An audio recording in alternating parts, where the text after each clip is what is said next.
I am so glad you are here. It is Herby Thursday in my world.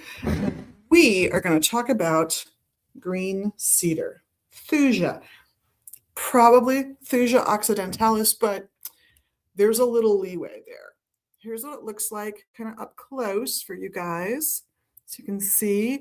And if you'll notice, I'm going to pick one out that I can grab without touching anything else. If you can notice, there is just a ton of little bitty leaves that are layered one on top of the other. So this is a plant that's associated with Jupiter and Saturn. So about abundance and wealth and the maturity to handle it, and also about the ability to set limits. So why limits? Well, one of its biggest uses historically, whether the people knew they were doing it or not, is it's been used to help control fungus and viruses. So this in ancient Greece, or its close relative, would be burned in homes, in religious sites, to get rid of bad airs.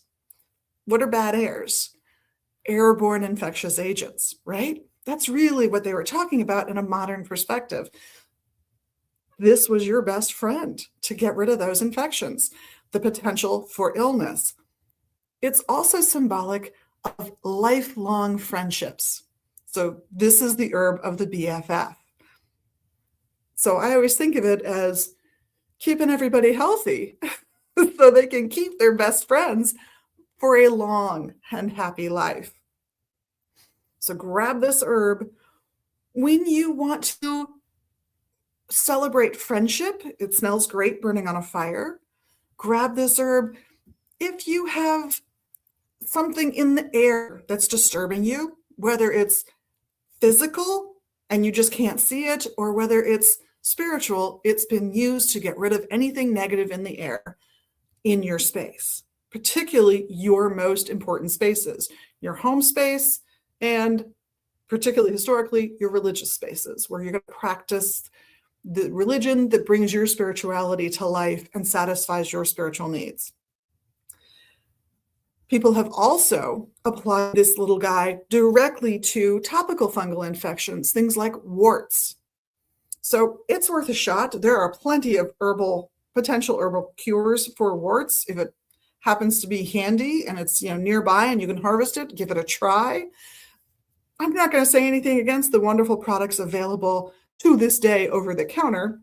Some of them, in fact, started as these natural remedies like cedar, like dandelion sap, not your best choice, like a more powerful thing like mandrake, American mandrake root sap. Regardless of what you choose, though, keep cedar in mind for expansive energy, the ability to set appropriate limits, and how to stay friends for a lifetime. Not a bad herb, actually, for right now, as we're all struggling to remember that our fellow citizens are just that. They are our compatriots. They are people that we want to respect and we want to receive respect from at every turn, that we want to speak with each other civilly, resolve our differences in a court of law, not in the Wild West. This is a great plant to symbolize those kinds of hopes and dreams for any society. Now, this is my joyful and wonderful cedar. You can see on the shop label, we've got Jupiter for the planet and air. That's that little triangle with a line through it.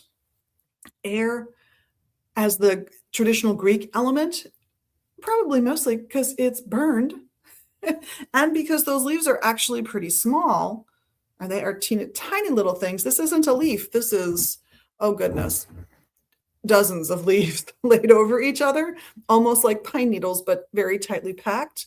This is also, by the way, a good protective herb against anything unwanted. It was thought that if an evil entity wanted to get near you, but it encountered this plant first, it would become so distracted by a compulsion to count every individual leaf on the plant or the bough. So hanging it over your door is said to keep evil away. there's just a few magical uses for you. In the meantime, have a fabulous Herby Thursday. Know that everyone here thanks you for watching and for being, of course, your best magical you each and every day, as well as the little magical things you can do for us on these fabulous platforms. We all look forward to seeing you here at the shop in Minneapolis and online at megusbooks.com. Send us an email through the website, make your comments here, like, share, you know the drill, and hopefully we'll see you all real soon.